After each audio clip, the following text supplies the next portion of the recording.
पहिला सर्कल पूर्ण केलेला आहे. इथून सुरू केला, इथे संपवलं. बस ही झाली आपली पहिली स्टेप. आता इथे सोडलंय, ठीक आहे, इथे टक केलंय. इथूनच सुरुवात करायची निऱ्यांसाठी फॅब्रिक करायला. आता हा पदरचा पार्ट आलाय आपल्याकडे. पदरचा पार्ट माझ्या डाव्या हातात आहे.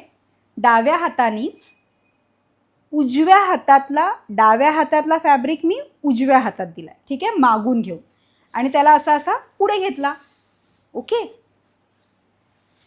आणि आता हे फॅब्रिक इथे टक करून घ्यायचं आणि एक अंदाज घ्यायचा की कितपर्यंत येईल. हा ओके, हा इथपर्यंत येईल आणि मला हा इतकाच हवाय. 2 फॅब्रिक टक केलेले आहेत इथे. हे आहे कशासाठी? आपल्या निऱ्यांसाठी. आणि ह्याचा आपण काढणार आहोत पदर.